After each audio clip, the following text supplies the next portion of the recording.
Welcome to the rock texture tutorial.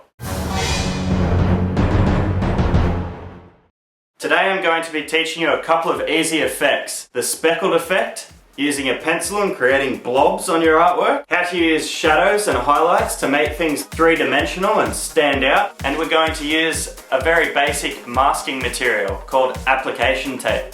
Application tape is like a massive roll of weak masking tape. I'm going to lay some of that down, draw out a little design of rocks, cut it out, and spray it. Here's the application tape. Rock textures! You might find that your application tape has some air bubbles in it. You could use a tool called an applicator to get these out instead of using your hand. Looks like I've lost the applicator that I used to have, so I'm just gonna have to use this plastic lid that I've just pulled out of my bum. Let's draw out our design. Each layer of rocks you do gets smaller and smaller and get further and further away, so it looks like they're blasting out. So I've got my knife here. Careful kids, only under supervision of mum and dad. Now I'm just going to put a little bit of white into the airbrush and show you a neat little trick.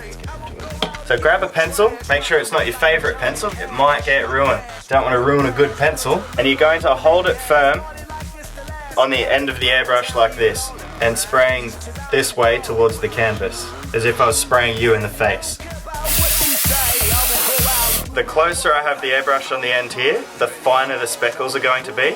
The further back I hold it, the thicker the speckles are going to be.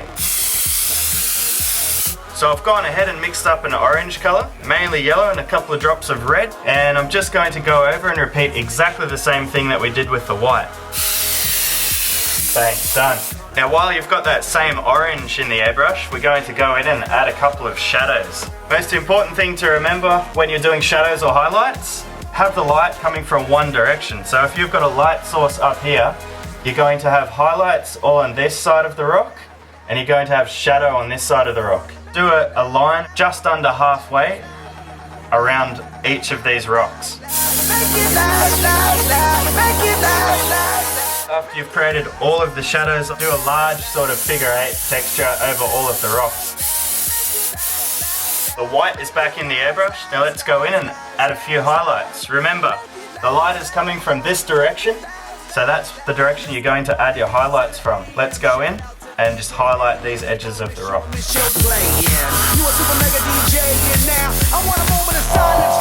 Peel the application tape off. Let's get excited.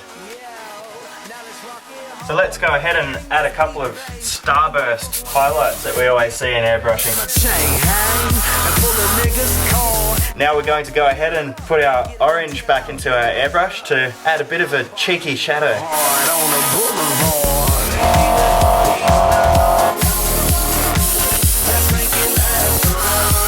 There's some airbrushed exploding rocks. Bang!